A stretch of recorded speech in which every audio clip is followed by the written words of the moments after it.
क्या मालूम है कि आब हयात क्या है फरजंद? आब हयात पीने से इंसान लासवाल हो जाता है। ये जिस्म तो फानी है, लेकिन हमारी रूह अगर आब हयात चख ले तो वो मौत से बालातर है। In the beginning, perfect silence was broken by the burst cry of the noisome host.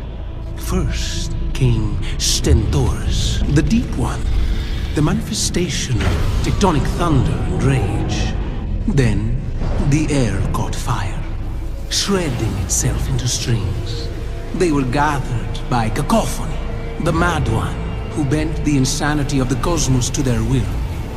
Mortals banded together in worship of these gods, and in time their voices swelled into a single devastating scream. अऊज़ु बिल्लाहि मिनश्शैतानिर्रजीम बिस्मिल्लाहिर्रहमानिर्रहीम। एक ऐसा पानी जिसे पीने वाला हमेशा के लिए अमर हो जाता है, वो चश्मा जिसकी तलाश हर ज़माने के हुक्मरानों, सियाहों और जाजरानों ने की। आखिर वो चश्मा कहाँ है और उस पानी को तारीख़ की किस हस्ती ने पिया था? कदीम ज़माने में ही मुहक्किकीन और सयाहों का ये मानना था कि ज़मीन पर कहीं किसी मकाम पर एक ऐसा चश्मा भी मौजूद है जिसके पानी में सभी बीमारियों को ठीक करने के साथ साथ जिस्म को अमर बनाने की क़ुव्वत मौजूद है। दुनिया के अलग अलग तहज़ीबों और इलाक़ों में आब हयात यानी फाउंटेन ऑफ यूथ नामी इस चश्मे का ज़िक्र मिलता है। आब हयात के मानी आब बका या वो अमृत है जिसके मुतालिक ये ख़ासियत बयान की जाती है कि वो इसे पिएगा या इसमें गुस्ल करेगा उसे कभी मौत ना आएगी और वो शख्स हमेशा जवान और ज़िंदा रहेगा। आब हयात को आबशार, झरना, झील या किसी तालाब की शक्ल में तसव्वुर किया जाता है। शुरुआत से ही दुनिया में कुछ ऐसे लोग रहे हैं जो काफ़ी अमीर और ताकतवर थे। उन लोगों को हमेशा ही ज़िंदगी के ख़त्म हो जाने या बूढ़ा हो जाने का डर होता था, इसलिए ऐसे लोगों ने ज़माने कदीम में अपनी बढ़ती उम्र को रोकने और इसे पीछे ले जाने के तरीक़ों की खोज करने की कोशिश की, जिनमें अहद वस्ला के मशहूर बादशाह और जनरल शामिल हैं। तारीख़ में आब हयात के सबसे पहला ज़िक्र कदीम यूनान के मशहूर तारीख़दान हेरोडोटस की तहरीरों में मिलता है। हेरोडोटस की किताब हिस्टोरिया में अफ्रीका में आबाद एक कदीम कबीले का जिक्र किया है जिन्हें मैक्रोबियन कहा जाता था। ये नहायत ही ताकतवर, जवान, लंबे और ख़ूबसूरत लोग थे जिनकी उम्र कम से कम 120 साल होती थी। इसके बावजूद वो जवान दिखते थे। हेरोडोटस के मुताबिक मैक्रोबियन सहारा रेगिस्तान और अफ्रीका के शुमाली इलाकों में आबाद थे। मैक्रोबियन की सरजमीन में एक ख़ास किस्म का चश्मा बहता है और ये चश्मे का पानी इन लोगों की लंबी उम्र का राज था। हेरोडोटस ने लिखा है कि यूनान के बादशाह जब मैक्रोबियन की सरजमीन में पहुंचा तो उन लोगों ने बादशाह को ये चश्मा दिखाया, जिसमें नहाने के बाद बादशाह का जिस्म नहायत ही चमकदार और चिकना हो गया। उसके जिस्म की खुशबू आने लगी। इस चश्मे का पानी इतना कमज़ोर था कि इसमें कोई चीज़ भी तैर नहीं सकती थी, ना लकड़ी और ना ही कोई हल्की चीज़। हेरोडोटस लिखता है कि शायद मैक्रोबियन की लंबी उम्र की वजह इस चश्मे का पानी मुसलसल इस्तेमाल है। आब हयात का जिक्र इस्लामिक किताबों में भी मौजूद है और इसके मुताबिक कई रवायत नकल किए गए हैं। लिहाजा आब हयात और ज़ुल्करनैन के मुतालिक इमाम ज़ैनुल आबिदीन ने एक तवील किस्सा बयान किया है, जिसके मुताबिक ज़ुल्करनैन जो अल्लाह के नेक बंदे और बादशाह थे, फ़रिश्तों में से एक फ़रिश्ता उनका दोस्त था जिसका नाम रफ़ाइल था। वो आपसे मुलाकात करता था। एक दफ़ा हज़रत ज़ुल्करनैन ने रफ़ाइल से कहा, आप आसमान में अपनी इबादत की कैफियत को बताएं।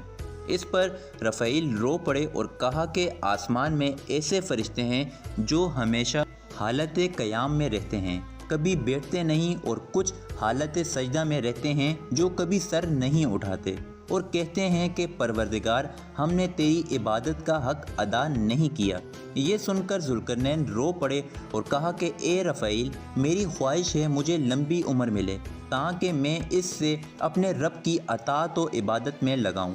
इस पर रफ़ाइल ने कहा कि अल्लाह ने एक चश्मा पैदा किया है जिसका नाम आब बका या आब हयात है। जिसने भी उसको चश्मे का पानी पी लिया उसे कभी मौत नहीं आएगी, यहाँ तक कि वो खुद अल्लाह से अपनी मौत ना मांगे। ज़ुल्करनैन ने पूछा, क्या आप उस जगह को जानते हैं تو اس نے کہا نہیں، لیکن وہ چشمہ ایسی تاریکی اندھیری وادیوں میں ہے جس پر سے کبھی کسی انسان اور جن کا گزر نہیں ہوا۔ چنانچہ ذوالقرنین نے تمام صالحین اور علماء کو اپنے دربار میں جمع کیا اور ان سے آب حیات کے متعلق دریافت کیا۔ تمام لوگوں نے کہا کہ ہمیں ایسے کسی چشمے کے بارے میں علم نہیں ہے، البتہ ایک عالم نے ذوالقرنین سے کہا میں نے آدم کی وصیت میں ان وادیوں کے بارے میں پڑھا ہے اور یہ بھی سنا ہے کہ سام بن نوح کی اولادوں میں سے ایک شخص پیدا ہوگا جو اس چشمے کا پانی پیے گا، اور وہ چشمہ اسی مقام پر ہے جہاں سورج غروب ہوتا ہے۔ لہٰذا حضرت ذوالقرنین نے سامانے سر درست کیا اور چشمے کی تلاش میں نکل پڑے۔ حضرت ذوالقرنین نے اس سفر میں اپنے وزیر کو بھی ساتھ لے لیا تھا جن کا نام حضرت خضر علیہ السلام تھا، اور آپ ذوالقرنین کے خالصات بھائی تھے۔ ذوالقرنین اپنے لشکر کے ساتھ مسلسل 12 برسوں تک یوں ہی مغرب کی طرف سفر کرتے رہے، اور ایک طویل سفر سے طے کرنے کے بعد آخرکار یہ لوگ اس وادی کے کنارے پہنچ گئے۔ ذوالقرنین نے اپنے لشکر سے 6000 قابل ترین سپاہیوں کو لے کر اس اندھیری وادی میں داخل ہوئے جن میں خضر علیہ السلام بھی تھے۔ اس وادی میں داخل ہوتے ہی طوفان آ گیا اور زوردار بجلیاں چمکنے لگی۔ ذوالقرنین کا لشکر بکھر گیا، اور کچھ دیر بعد جب طوفان تھما تو حضرت ذوالقرنین دائنی طرف جا پہنچے جبکہ خضر علیہ السلام بائیں جانب چلے گئے۔ خضر علیہ السلام اس تاریخ راہ میں بھٹکتے ہوئے چشمہ حیات تک جا پہنچے۔ آپ کو شدید پیاس لگی تھی، لہٰذا آپ نے اس چشمے کا پانی پیا، اس میں غسل کیا اور اس پانی سے وضو بنایا۔ یہ چشمہ دودھ سے زیادہ سفید اور شہد سے زیادہ میٹھا تھا۔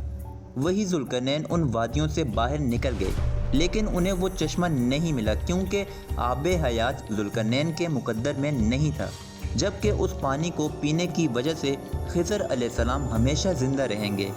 11ویں صدی عیسوی میں آب حیات کی کہانیاں پھر سے تب مشہور ہوئی جب سال 1165 عیسوی میں پریسٹن جون نے بازنطینی بادشاہ کو ایک خط لکھا جس میں انہوں نے افریقہ کے ایک علاقے کا ذکر کیا تھا۔ ان کے مطابق ایتھوپیا کے قریب ایک واٹر آف فاؤنٹن یعنی چشمہ تھا جس کا پانی میں یہ خاصیت تھی کہ اس میں نہانے والے شخص کی عمر 30 برس کی ہو جاتی تھی، خواہ وہ کتنا ہی بوڑھا کیوں نہ ہو۔ چشمہ حیات کا ذکر انجیل کی کتاب یوحنا میں بھی ملتا ہے۔ یوحنا کے مطابق پھر اس نے مجھے بالور کی طرح چمکتا ہوا آب حیات کا ایک دریا دکھایا جو خدا کے تخت سے نکل کر اس شہر کے درمیان میں بہتا تھا، اور اس دریا کے پار زندگی کا درخت تھا۔ کتاب یوحنا کے مطابق جو شخص بھی آب حیات کے اس چشمے میں داخل ہوگا اس کے جسم میں موجود ہر تکلیف اور زخم ٹھیک ہو جائے گا، جبکہ ایک نظریہ یہ ہے کہ آب حیات زیر زمین یعنی انڈر گراؤنڈ دنیا میں موجود ہے۔ کئی سیاحوں نے زیر زمین کھوجنے کے دعوے بھی کیے ہیں۔ ممکن ہے آب حیات زمین کے اندر کسی مقام پر موجود ہو اور تا قیامت اسے انسانی نظروں سے چھپا دیا گیا ہو۔